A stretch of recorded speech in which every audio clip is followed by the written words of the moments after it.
Olá, aluno do CEFES. Nós vamos conversar a respeito da resolução da prova do CEFES 3 2022.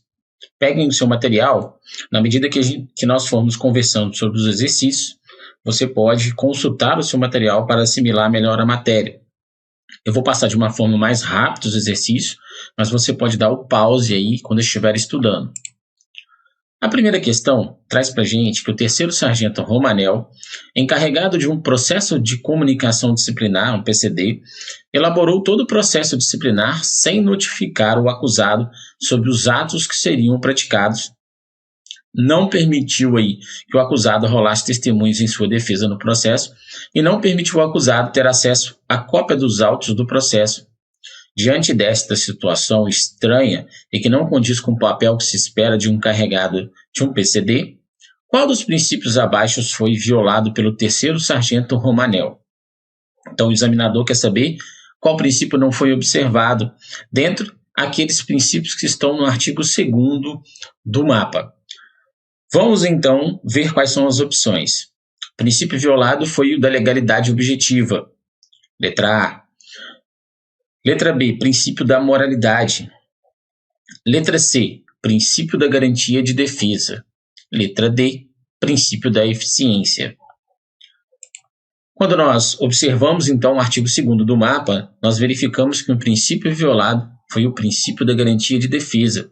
Como o acusado iria se defender se todos esses direitos deles contidos aí no artigo 2º, inciso 5, não foram garantidos. Então, a resposta da questão número 1 é letra C, o princípio violado, princípio da garantia de defesa. Então, muita atenção, marca aí no seu material. É importante que você consiga rapidamente localizar o assunto principal da questão. Então, aqui nós estávamos falando de princípios, eu tenho que ter marcado no meu material para chegar rapidamente nesse assunto. Segunda questão. O terceiro sargento Irineu foi designado encarregado de um RIP, instaurado para investigar uma abordagem sofrida por um civil, no qual um policial, trabalhando em moto patrulha, teria abordado o civil e o agredido com um tapa na nuca, após constatar que o abordado não portava os documentos pessoais. Ao final das investigações no RIP, restou cabalmente demonstrado que um agente da Guarda Municipal, atuando numa viatura motocicleta da Guarda Municipal, foi quem abordou e teria agredido o civil no dia, hora e local alegados por ele. Com base no conteúdo constante no programa da disciplina, estudado nos fóruns e conforme as normas institucionais em vigor, em qual causa de justificação ou de absolvição o terceiro sargento PM, Irineu, fundamentará sua proposta de arquivamento do referido RIP. Letra A. Motivo de força maior plenamente comprovado. Então, existe motivo de força maior plenamente comprovado? Não constitui o fato transgressão disciplinar. Ter sido cometido fato sob coação irresistível. Estar provada a inexistência do fato. O mapa traz para a gente, nos seus artigos 6, o artigo 6º e o artigo 7º, ele traz as causas de justificação e as causas de absolvição. Lá no Código de Ética, você tem as causas de justificação. Você não tem causas de absolvição no Código de Ética, na Lei 14.310. Mas aqui no mapa você tem. E aí, nesse sentido, o examinador quer saber qual causa aqui vai se encaixar de justificação ou de absolvição. Ora, se a conduta ela não existiu, nós vamos estar diante, então, se o encarregado apurou, investigou os fatos, porque nós estamos falando do relatório de investigação preliminar do RIP. Se ele investigou os fatos e verificou que não foi uma conduta do policial militar, então nós temos aí ao final, o encarregado vai colocar no seu relatório, estar provada a inexistência do fato. Então nós estamos aí diante do artigo 7º, e aí nós temos o inciso. Inciso 1º, estar provada a inexistência do fato. Por quê? Porque o fato em si, essa agressão do policial em relação à vítima que alegou, esse fato, ele não existiu. Ah, mas foi a guarda municipal que cometeu esse fato. Mas o fato, essa acusação do policial militar agredir, o encarregado conseguiu provar, mostrar que esse fato não existiu. Terceira questão. Suponhamos que você, terceiro sargento, tenha sido designado encarregado de um processo disciplinar cujo fato a ser apurado é uma situação que, em regra, requer o grau de sigilo reservado na documentação. Porém, a autoridade delegante não instaurou o processo com aquele grau de sigilo. Neste sentido, e com base no conteúdo constante no programa da disciplina, estudado nos fóruns conforme as normas institucionais em vigor, em qual das situações abaixo você deveria solicitar a decretação do grau de sigilo reservado. Então você tem aqui algumas situações nas alternativas de A a D. O examinador quer saber qual dessas alternativas traz uma situação que você deveria, então, ter um grau de sigilo reservado. E aí você vai analisar, conforme está previsto aí no seu artigo 17 até aí, né, o seu artigo 26, que vai estar falando, então, desses processos, no mapa, né, desses processos sigilosos, com grau de sigilo reservado. Então, nós temos aí, letra A, o processo que apura o fato de uma soldado PM não usar tarjeta de identificação na farda durante o patrulhamento sem estar devidamente autorizada para isso. Letra B. O processo que apura o fato de um soldado PM ter deixado de prestar a continência regulamentar a uma sargento PM. Letra C. O processo que apura o fato de um soldado PM ter enviado uma mensagem através do WhatsApp com fortes teores de assédio a uma policial feminina, sendo que o marido da policial feminina foi quem primeiro visualizou a mensagem e apresentou uma reclamação formal perante a administração militar. Letra D. O processo que apura o fato de um cabo ter entrado em forma durante a chamada matinal, sem autorização e sem apresentar uma terceiro sargento que fazia a chamada matinal. Analisando as alternativas A a D, nós percebemos e identificamos que a alternativa C traz para a gente que o processo que apura o fato de um soldado PM ter enviado uma mensagem de WhatsApp com fortes teores de assédio a uma policial feminina, sendo que o marido da policial feminina foi quem primeiro visualizou a mensagem e apresentou uma reclamação formal perante a administração militar, é a alternativa, então, que traz para a gente a necessidade de um grau de sigilo reservado nesse processo, por isso é a resposta do exercício.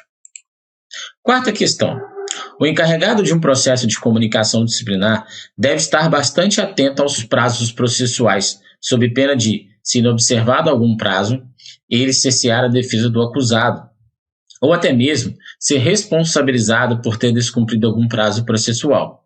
Neste sentido, e com base no conteúdo constante na matéria, né, já de forma assim, já geral, que tem trazido o examinador nas questões, marque a alternativa correta. Não existe um prazo definido para o encarregado fazer o relatório conclusivo, desde que ele respeite o prazo legal para a elaboração do processo de comunicação disciplinar. Letra B. O encarregado do processo de comunicação disciplinar deve conceder um prazo de 5 dias para que o acusado possa apresentar suas razões escritas de defesa. Letra C. O encarregado não pode notificar o acusado com antecedência de 48 horas para assistir facultativamente à audição de testemunhas no processo. Letra D. Se o acusado não apresentar as razões escritas de defesa no prazo legal, mesmo se o motivo for justificado, o encarregado não pode renovar-lhe o prazo para essa defesa, porque senão os prazos destinados à defesa consumirão todo o prazo que o encarregado tem para a elaboração do PCD. Analisando as alternativas de A a D, nós chegamos à seguinte conclusão. A resposta correta do exercício é a alternativa A, porque realmente não existe, um prazo definido no mapa ou em outra norma para que o encarregado possa fazer o seu relatório conclusivo, desde que ele respeite o prazo legal previsto para o PCD. Então, ele pode demorar aí, né, pode fazer as apurações do PCD num tempo que ele entender necessário, né, de acordo com o prazo legal, Mas o relatório conclusivo, se ele deixou lá uns 3 dias para fazer, 4 dias, não tem problema. Ele, desde que respeitado o prazo legal para entrega do PCD, ele pode sim fazer esse relatório no prazo que ele entender melhor, desde que respeitado o prazo do PCD. Por que a alternativa B está errada? Porque o encarregado do PCD, ele não deve conceder um prazo de 5 dias corridos, ele deve conceder de 5 dias úteis, quando for o caso de abrir vista para a defesa. Letra C, por que ela está errada? Porque o encarregado, não há também proibição, se você vai ouvir uma testemunha, nós estamos falando de um PCD, que é um processo acusatório, eu vou ter que notificar aí o acusado. Se essa notificação aconteceu com no mínimo aí de 48 horas de antecedência, não tem prejuízo para o acusado. Ele ganhou até um prazo a mais para a audição dessa testemunha, que poderia ter sido feito com 24 horas. A letra D. Se o acusado não apresentar as razões escritas de defesa, mesmo que de forma justificada, não pode renovar-lhe o prazo. É claro que o encarregado poderia renovar esse prazo, porque o mapa prevê que no caso de uma não apresentação de defesa e há um motivo justo, então pode ser renovado esse prazo. Então, por isso que a alternativa correta do exercício da prova é a letra A. Quinta questão. A comunicação disciplinar é um instituto do processo administrativo no âmbito da Polícia Militar que tem por finalidade levar ao conhecimento da autoridade competente a notícia sobre a prática de uma transgressão disciplinar ou sobre um ato regular por parte de militar. Acerca da comunicação disciplinar, com base no conteúdo constante no programa de disciplina, nas normas, nos fóruns, marque a alternativa correta. Letra A. A comunicação disciplinar pode ser confeccionada e assinada por qualquer pessoa que queira noticiar a prática de transgressão ao comandante de unidade, ali incluídos o civil que seja assessor jurídico ou assistente administrativo da unidade. Letra B. Se um terceiro sargento do 156 BPM fizer a comunicação disciplinar de um soldado do 213 BPM, a comunicação disciplinar deverá ser dirigida ao comandante do 156 BPM. Letra C. Na falta de testemunhas da prática da transgressão disciplinar, a comunicação disciplinar não pode ser confeccionada e nem apresentada à administração militar. Letra D. A comunicação disciplinar que traga indícios de transgressão disciplinar comprovadamente prescrita não deverá ser arquivada de imediato, pois durante o PCD poderão surgir novas provas. As alternativas parecem difíceis, mas para que você não erre a questão, você deve passar por cada uma delas de forma tranquila, com cautela e consultando o seu manual. Quando a gente observa, então, essas alternativas, nós chegamos à conclusão que a alternativa correta é a letra B. Se um terceiro sargento do 156 BPM fizer a comunicação disciplinar de um soldado do 213 BPM, a comunicação disciplinar deverá ser dirigida ao comandante do 156 BPM, ou seja, chefe do comunicante. O chefe do comunicante vai fazer o devido encaminhamento à unidade do militar comunicado. É isso que prevê o mapa. E por que a letra A está errada? Olha, a comunicação disciplinar pode ser confeccionada e assinada por qualquer pessoa. Não pode por qualquer pessoa. Nós temos aí que ela vai ser confeccionada pelo militar que tenha precedência hierárquica, aí pode ser o militar superior hierárquico ou mais antigo do que o comunicado. Então, nós temos aí essa fundamentação no próprio mapa. Letra C. A falta de testemunha elas vai impedir aí que seja confeccionada uma transgressão, uma comunicação disciplinar ou comunicada uma transgressão disciplinar? É claro que não. A questão de provar se aconteceu a transgressão ou não, se provar o cometimento do fato, é coisa da apuração, é coisa do processo de comunicação disciplinar ou da sindicância, etc. Mas no caso aqui, não importa, a comunicação pode ser feita, vai tramitar legalmente perante a administração militar. A letra D, a comunicação disciplinar que traga indícios de transgressão disciplinar comprovadamente prescrita não deverá ser arquivada de imediato. Senhores, nós temos aí que um princípio da eficiência da administração e outros princípios que regem os processos e procedimentos administrativos e os atos administrativos. Se nós estamos falando de uma comunicação ou de uma transgressão que já encontra-se prescrita, não há razão para que ela continue. Então, por isso também que a letra D está errada. Sexta questão. O terceiro sargento Fuscato, recém-formado no CEFES, foi designado encarregado de um RIP. Por ser o seu primeiro procedimento atuando na condição de encarregado, ele procurou um militar que trabalhava no núcleo de justiça e disciplina da unidade para pedir algumas orientações. No núcleo, ele foi atendido e orientado pelo terceiro sargento Santiel. Entre as orientações do terceiro sargento Santiel, com base no conteúdo constante aí no programa de disciplina, nos fóruns e nas normas, marque a orientação que está de acordo com as normas regulamentadoras do RIP e que poderá ser seguido pelo terceiro sargento Fuscato. Letra A. É direito do militar investigado ser notificado com antecedência mínima de 24 horas sobre as diligências que serão realizadas no procedimento, facultando-lhe participar dos atos. Letra B. Como a instrução do RIP deverá ser feita sem obediência às formalidades exigidas para o processo disciplinar regular, ele, o RIP, não precisa ser instruído com o despacho da autoridade designando o encarregado do procedimento. Letra C. Se durante a investigação surgirem indícios de prática de transgressão disciplinar por parte do investigado, o terceiro sargento Fuscato deverá proceder à elaboração de termo de abertura de vista ao militar investigado. Letra D. As provas produzidas no RIP devem ser inseridas nos autos na ordem cronológica de sua produção antes do relatório, sem necessidade do termo de juntado. Nós temos aí o assunto RIP, ele é tratado a partir aí do nosso artigo, do artigo 100.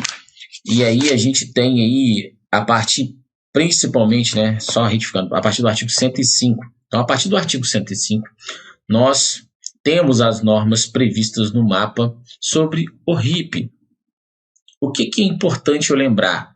Se nós estamos falando de um procedimento administrativo, nós já estamos lembrando que esse procedimento ele é investigatório. Se ele é investigatório, ele não tem contraditório para a defesa. Analisando as alternativas da prova, do exercício, traz para a gente, então, como melhor alternativa a ser marcada, que as provas produzidas no RIP devem ser inseridas nos autos na ordem cronológica de sua produção. Como se trata de um procedimento mais simples, não há necessidade de termo de juntada. Isso está descrito aí no próprio manual, no próprio mapa. Então, essas provas vão ser realmente colocadas na ordem cronológica. Então, você tem lá o despacho da autoridade, tem a documentação que está anexo, vem as provas que você está produzindo e vem o relatório do RIP, depois o ofício de remessa para a autoridade, que vai tomar a sua decisão. Por isso, então, a alternativa D está correta. Ora, nós temos que a letra A está dizendo que é direito do militar investigado ser notificado com antecedência mínima de 24 horas sobre as diligências que serão realizadas no procedimento. Nós estamos falando de um procedimento administrativo investigatório. Pode ser que o militar não vai ficar nem sabendo que houve esse RIP. Por isso a alternativa A está errada. No RIP não existe nem a obrigatoriedade de notificar o militar para acompanhar o procedimento. Letra B.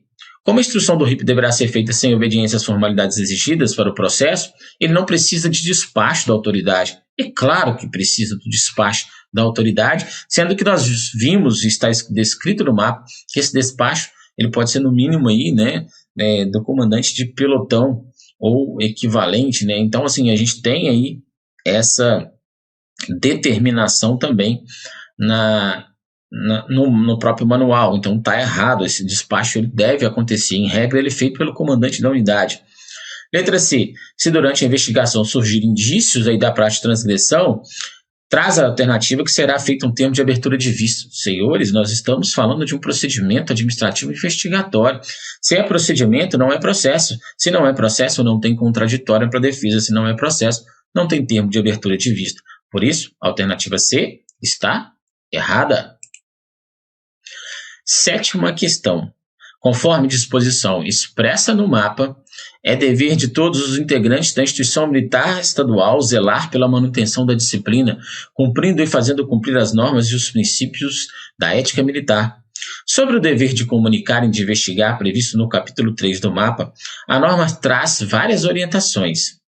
Com base no conteúdo constante no programa de disciplina, estudado nos fóruns e conforme a disposição das normas institucionais em vigor, marque a opção abaixo que está de acordo com as orientações do MAPA.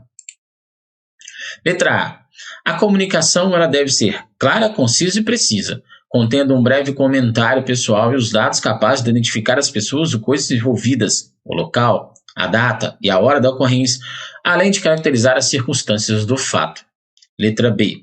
Se o comunicante constar o inciso e o artigo do Código de Ética que foi violado na comunicação disciplinar, esta tipificação estiver equivocada, isto não inviabilizará a tramitação e a apuração da referida comunicação disciplinar. Letra C. Quando o fato disciplinar envolver militares de unidades distintas na condição de autores, vítimas ou testemunhas, sendo todos lotados no mesmo comando intermediário, será feito o devido encaminhamento da documentação à referida autoridade. Letra D. A ausência de dados ou existência de erros de escrita na comunicação disciplinar, erros materiais, caracterizam a nulidade do ato, pois sempre prejudicam a defesa do acusado. Um exercício também interessante que nós vamos resolver agora. Resposta correta. Se o comunicante constar o inciso e o artigo que foi violado na comunicação disciplinar, essa tipificação estiver equivocada, isso não inviabilizará a tramitação e apuração da referida comunicação. Correto.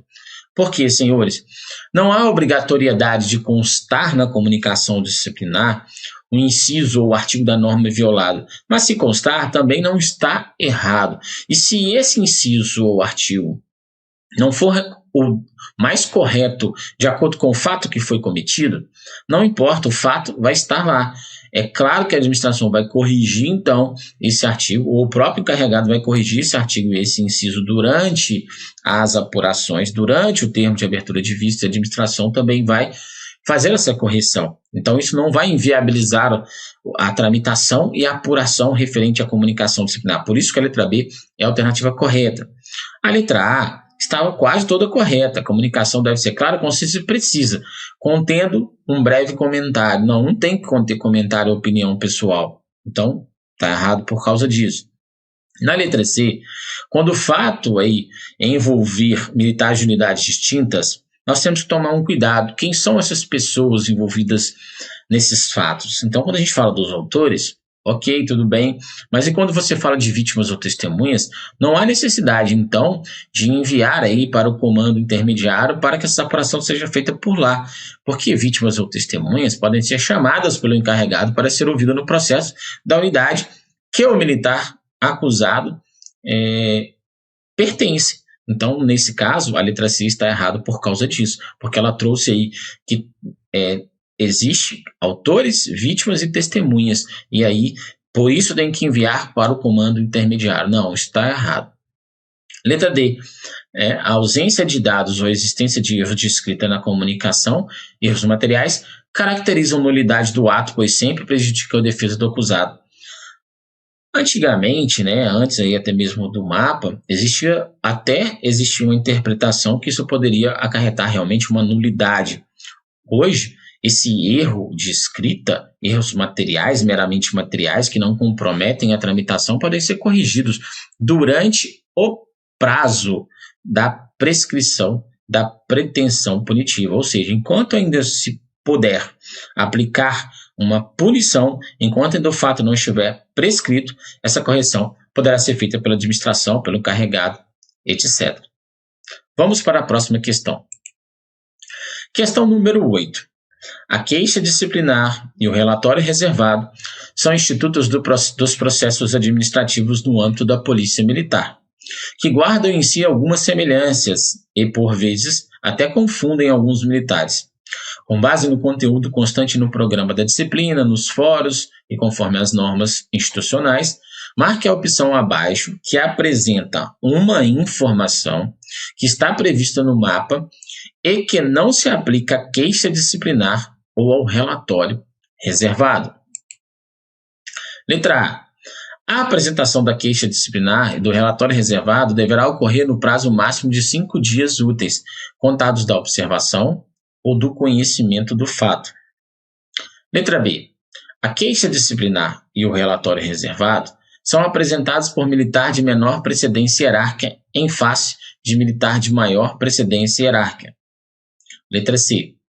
A autoridade contra a qual for elaborada a queixa disciplinar ou relatório reservado poderá justificadamente solicitar o afastamento do militar querelante ou do relator, autoridade competente. Letra D. A autoridade militar que receber a queixa disciplinar ou relatório reservado, caso não tenha competência legal para apurar o fato, deverá encaminhá-lo à autoridade competente no prazo de 3 dias úteis na queixa disciplinar e no prazo de 5 dias úteis no relatório reservado. Nós verificamos aí que a alternativa aqui está incorreta, que não vai ser aplicada a esses dois, processos aí que são atinentes, que estão previstos no mapa. É a alternativa D. A autoridade que receber a queixa disciplinar ou relatório reservado, caso não tenha competência legal para apurar o fato, deverá encaminhá-lo à autoridade competente no prazo de 3 dias úteis na queixa. Traz para a gente o Código de Ética e o mapa, que esse prazo ele é de 3 dias corridos, quando a autoridade não for competente na queixa disciplinar para apurar, ou para fazer o processo de queixa disciplinar, ela tem que encaminhar, no caso da queixa disciplinar, em 3 dias corridos. No caso do relatório reservado, 5 dias úteis. Mas no caso da queixa disciplinar, o prazo é de 3 dias corridos. Por isso, essa alternativa D é a alternativa que está errada. As demais alternativas estão em acordo com o Manual de Processo e Procedimento Administrativo. Questão número 9. O terceiro sargento Helenias acabou de entregar um processo de comunicação disciplinar confeccionado e concluído por ele na administração militar.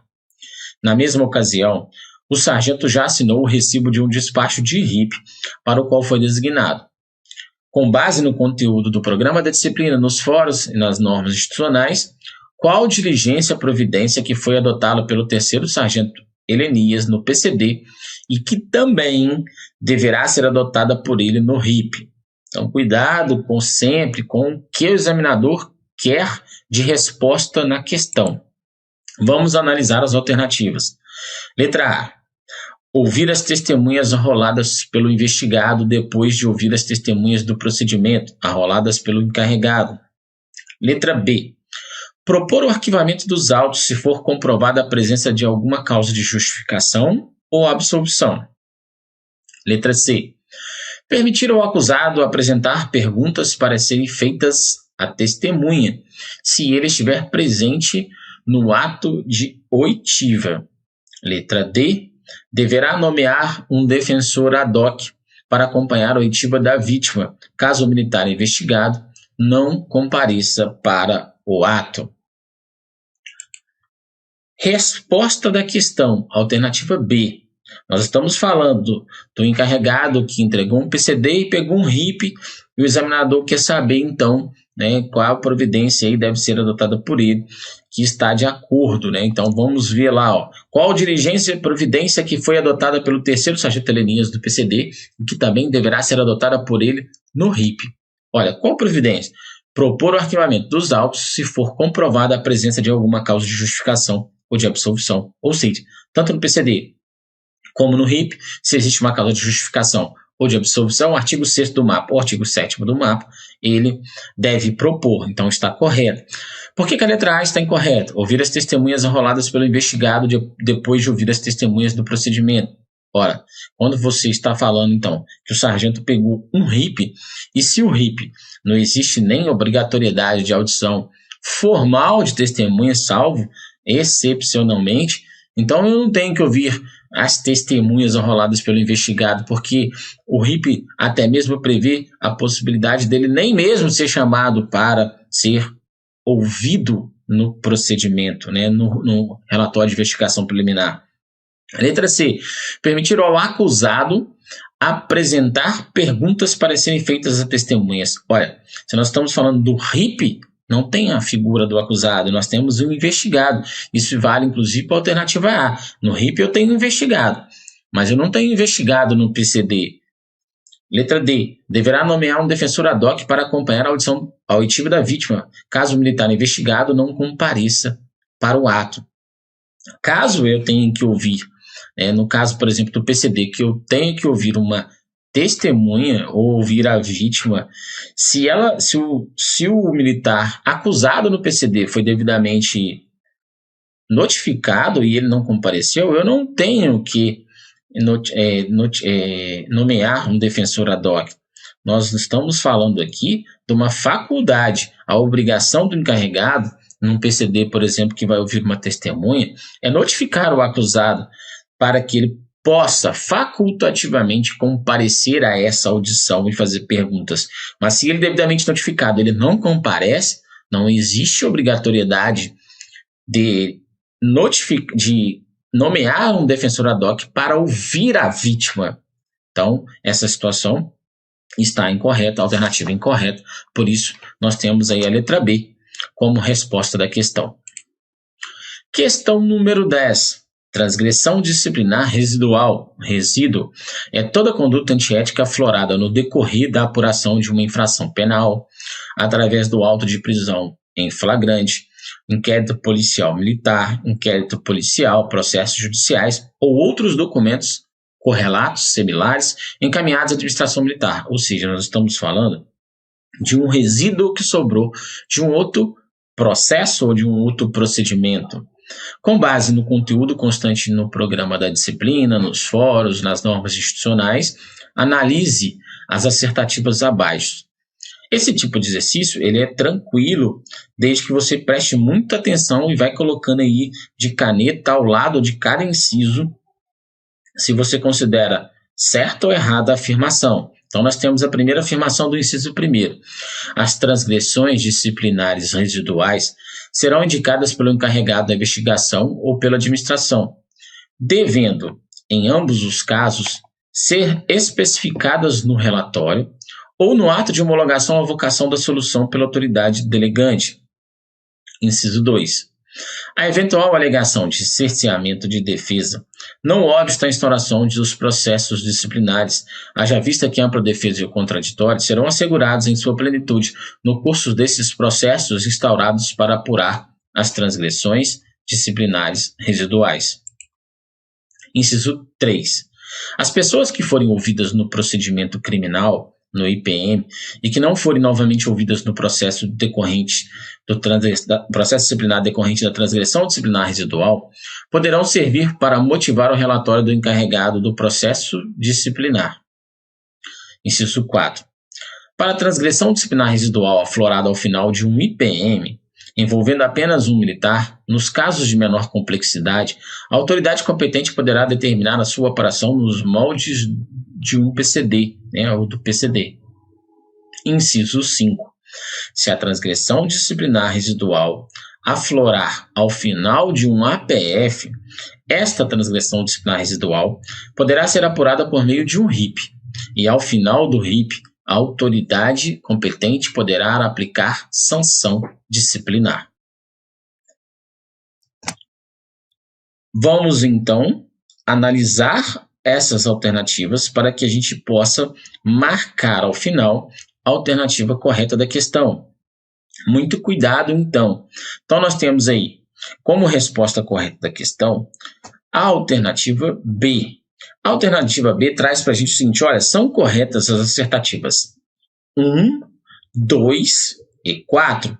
A assertativa 1 ela é correta porque traz para a gente que as transgressões disciplinares residuais indicadas pelo encarregado da investigação ou pela administração, devendo em ambos os casos ser especificadas no relatório, no ato de homologação ou avocação da solução pela autoridade delegante. Sim, se eu estou falando que existe uma transgressão disciplinar residual numa apuração que foi feita pelo encarregado da investigação, eu preciso constar ela, então, no relatório ou também no ato de homologação o comandante vai constar, ou de avocação da decisão da solução, para que depois possa ser iniciado um processo acusatório, um processo administrativo disciplinar em desfavor do militar. Se não constar no relatório, se não constar na solução ou avocação da solução, como que vai continuar, então, como que se vai dar início a esse processo disciplinar?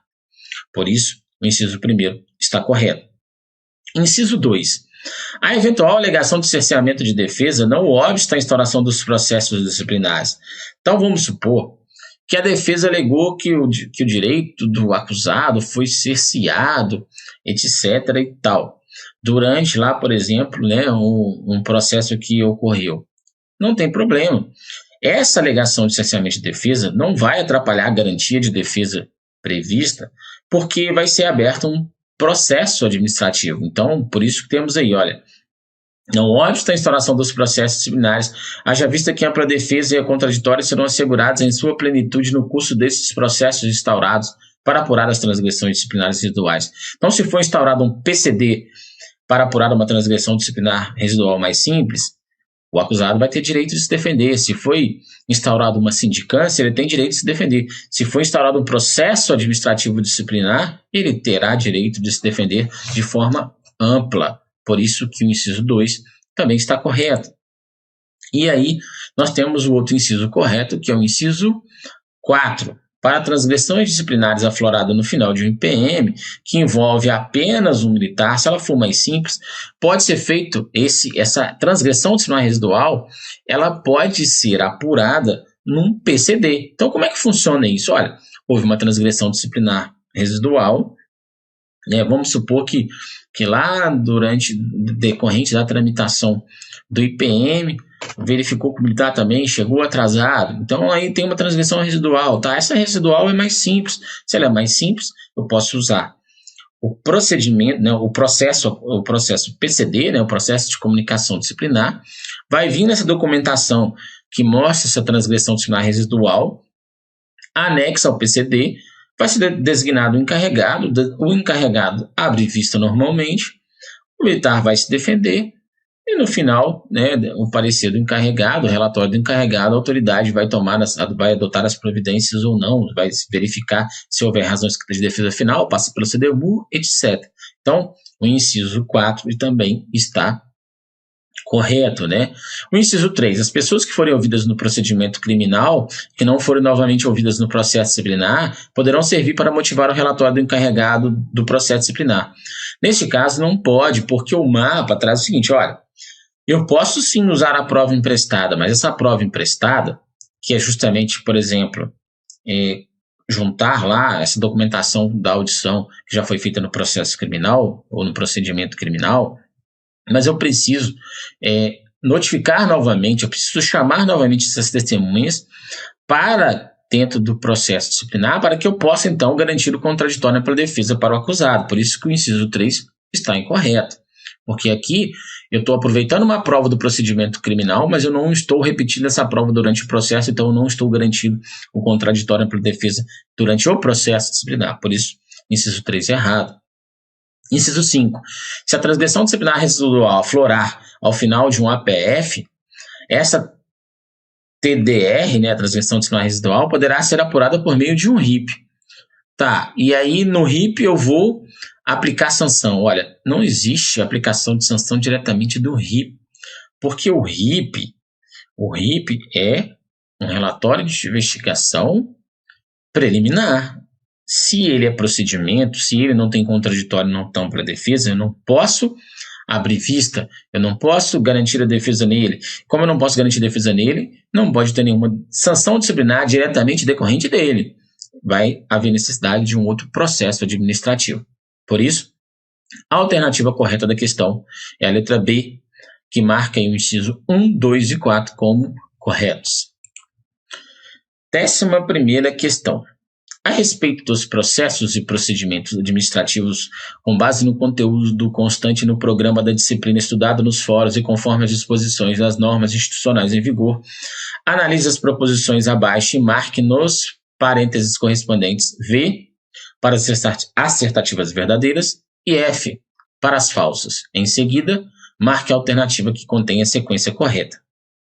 Outro exercício interessante de se fazer, da mesma forma, eu tenho que analisar parênteses, né, alternativa por alternativa, afirmativa por afirmativa, e aí colocando na frente se eu considero que é verdadeiro ou se é falso, para ao final eu já conseguir até identificar mais facilmente a alternativa a ser marcada. Então é um exercício também que requer um cuidado, mas que você consegue, às vezes, sabendo a matéria ou achando a resposta de dois desses parênteses, você consegue, às vezes, até já a resposta do exercício. Então, vamos lá. Primeiro parênteses aí, se for notificado a comparecer, o comparecimento do militar acusado e investigado para o seu interrogatório é obrigatório, mas ele pode calar-se diante das perguntas formuladas. Segundo parênteses, se houver mais de um militar acusado no processo disciplinar, um militar acusado pode participar pessoalmente do interrogatório do outro militar acusado ou pode enviar um defensor para participar do ato. Terceiro parênteses, a vítima ouvida no processo disciplinar que for maior de 14 anos deverá prestar o compromisso legal de dizer a verdade antes do início de sua oitiva. Quarto parênteses, o mapa determina expressamente que para a oitiva da vítima encarregada do processo deve notificar a pessoa de ser ouvida com uma antecedência mínima de 48 horas para o ato. E último parênteses, nos processos e procedimentos administrativos, as audições de pessoas, em regra, ocorrerão em dia útil, no período compreendido entre as 6 e 20 horas. É um exercício maior de se fazer, mas que você consegue fazê-lo perfeitamente. Vamos, então, verificar a questão, a resposta correta e discutir o porquê da marcação de verdadeiro ou falso. Como alternativa correta, então, eu tenho a letra C, que vai trazer para a gente a sequência correta. V, F, F, F, V. E aí vamos discutir, então, por que nós temos o primeiro parênteses como verdadeiro.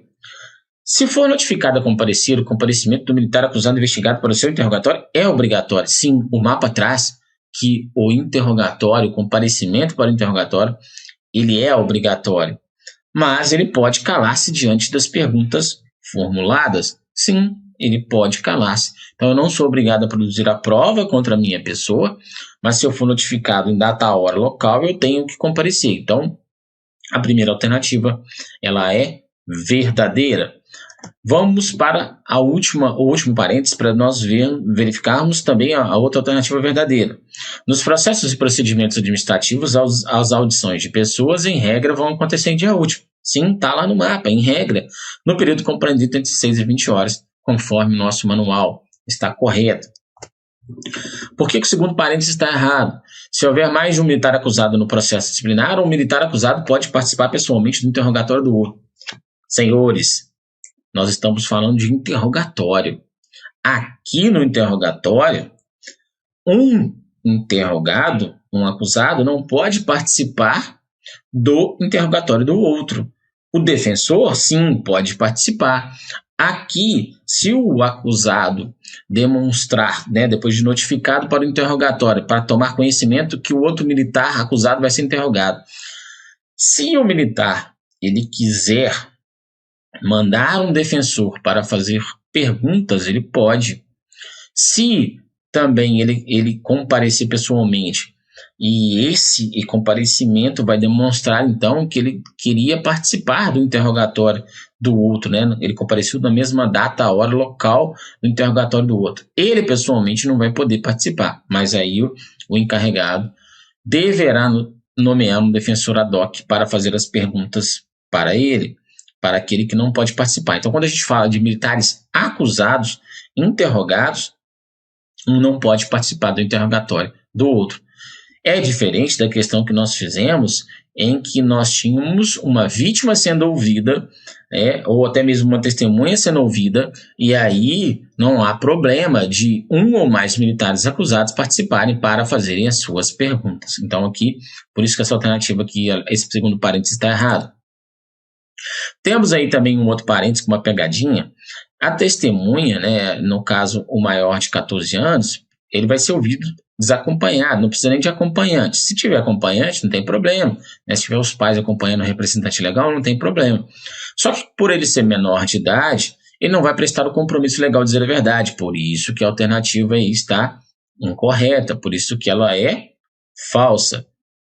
E a última aí que é falsa, o mapa determina expressamente que para a oitiva da vítima, o encarregado do processo deve notificar a pessoa a ser ouvida com uma antecedência mínima de 48 horas. Não traz isso o mapa, ele fala que 24 horas já é suficiente, então não existe essa obrigatoriedade de notificar aí essa pessoa ser ouvida com antecedência mínima de 48 horas. Então o mapa não traz essa situação. Então por isso que está errado, ok? Vamos aí para a próxima questão. Questão número 12. O terceiro sargento Adirton, recém-formado no CEFES, foi designado para atuar como auxiliar do Núcleo de Justiça e Disciplina da unidade. O oficial-chefe da seção fez uma pequena sabatina com o terceiro sargento Adirton, uma vez que o Núcleo de Justiça e Disciplina é responsável, entre outras demandas, pela análise, instauração e solução de processos e procedimentos administrativos. Em relação às perguntas feitas e as respostas ofertadas pelo sargento, com base no conteúdo constante no programa da disciplina, fóruns e conforme as disposições das normas institucionais, marque aí, analise as alternativas e marque verdadeiro ou marque falsa. Em seguida, marque a alternativa que contém a sequência correta.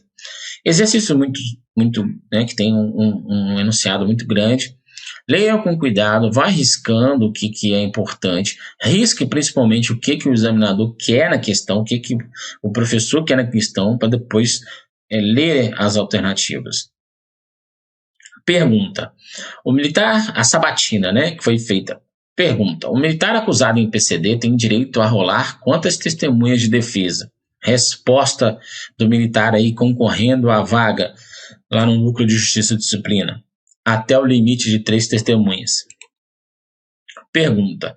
Se o militar acusado em PCD não apresentar suas razões escritas de defesa, ele pode ser comunicado disciplinarmente por não as ter apresentado. Resposta. Não. Pois o militar acusado apresenta suas razões escritas de defesa se ele quiser. Terceiro parênteses. Pergunta. O encarregado do RIP pode limitar-se a entrevistar pessoas, no lugar de ouvi-las formalmente. Resposta. Não pode, pois se a pessoa mudar a versão posteriormente, não tem como provar o que ela disse quando foi entrevistada no RIP. Pergunta. Se o comunicante apresentar a comunicação disciplinar no 7º dia útil após a ocorrência do fato, poderá haver processamento da comunicação disciplinar perante a administração militar? Resposta. Não, pois os 5 dias úteis para a apresentação da comunicação disciplinar são decadenciais, pelo que a administração militar não pode instaurar um PCD se aquele prazo inicial foi descumprido. Exercício interessante, que requer atenção, mas você, aluno referência, não vai errar, porque nós vamos agora explicar essas alternativas. Como alternativa correta, nós temos aí a letra B. Então, o exercício ele vem com verdadeiro, falso, falso, falso. E nós vamos, então, conversar sobre o verdadeiro e o falso, falso, falso, falso. Vamos lá, pergunta. O militar acusado em PCD tem o direito a rolar quantas testemunhas de defesa? Resposta, até o limite de 3 testemunhas. Correto, é o que está previsto aí, para o PCD no Manual de Processos e Procedimentos Administrativos. Então, ele pode rolar aí até 3 testemunhas. Ele está perguntando, o militar acusado. Então, nós temos aí, e o encarregado também poderá rolar aí outras 3 do processo. Então, a primeira alternativa está verdadeira. Pergunta, se o militar acusado em PCD não apresentar suas razões de defesa, ele pode ser comunicado disciplinarmente por não ter apresentado? Não pode. A defesa dele, a razão escrita de defesa, ela é facultada. Ele não vai poder ficar sem defesa. Se ele tiver uma justificativa, renova o prazo. Se não tiver justificativa, nomeia um defensor para ele, um militar, para fazer a defesa para ele. Sem defesa, ele não vai ficar. Pergunta, o encarregado do RIP pode limitar-se a entrevistar pessoas no lugar de ouvi-las formalmente? Pode. O RIP é um procedimento que vai subsidiar a decisão da autoridade. Então, ele é um procedimento, um relatório de investigação preliminar. O RIP traz lá dentro das suas normas, dentro dos seus procedimentos, dentro do seu passo a passo, que eu posso, em regra, entrevistar pessoas. Em alguns casos excepcionais, eu colho essa declaração formalmente, eu colho esse testemunho, né, o termo de depoimento formalmente. Então, no caso aqui, essa alternativa está incorreta por causa disso. Pergunta: se o comunicante apresentar a comunicação disciplinar no 7º dia útil após a ocorrência do fato, pode haver o processamento pela administração? Senhores, em regra, né, aquele que presenciou o fato, ele tem 5 dias úteis para fazer a comunicação disciplinar. Todavia, a administração militar, ela tem o prazo de prescrição da transgressão disciplinar, que em regra é de 2 anos, para adoção da providência. Então, mesmo que esse prazo do comunicante tenha sido ultrapassado, a administração militar ela tomou conhecimento e ela pode então dar prosseguimento, e ela deve dar prosseguimento à apuração da transgressão disciplinar. Até quando? Até quando não estiver prescrita. Por isso que também está incorreta. E por último, um cabo PM, um terceiro sargento, presenciaram um soldado praticando transgressão disciplinar. O terceiro sargento poderá definir que o cabo elabore a comunicação. Então nós temos aí também, né, como falso, né? Se um cabo e um terceiro sargento presenciou um soldado praticando, a resposta do militar foi não, pois se ele presenciou a transgressão, ele é superior ao cabo e ao soldado, caberá a ele, o sargento, confeccionar a comunicação. O mapa traz o seguinte: olha, é conduta incorreta se eu presenciar, né, eu, terceiro sargento, presenciar, ou eu, militar com precedência hierárquica, presenciar o cometimento da transgressão de uma transgressão disciplinar e determinar que alguém que não presenciou faça essa comunicação. Isso é conduta incorreta. Agora, se eu tenho um militar superior e um militar subordinado que presenciaram um militar mais moderno ou de menor precedência hierárquica, no caso o militar subordinado cometer uma transgressão disciplinar, pode sim o superior determinar que o militar, no caso o cabo, faça essa comunicação. Por isso, também está falsa essa alternativa, e aí nós chegamos então a essa explicação da questão número 12, e qualquer dúvida nós estamos à disposição. Chegamos aí ao final do nosso exercício, da nossa prova do CEFES 3 2022, lembrando, né, que vocês podem tirar outras dúvidas que tiverem junto aos canais aí, as redes sociais, a plataforma do curso referência. Não se esqueçam, né, qualquer dúvida pode acionar lá, mandar para o curso, que o curso encaminha aos professores. Aqui você é nossa referência.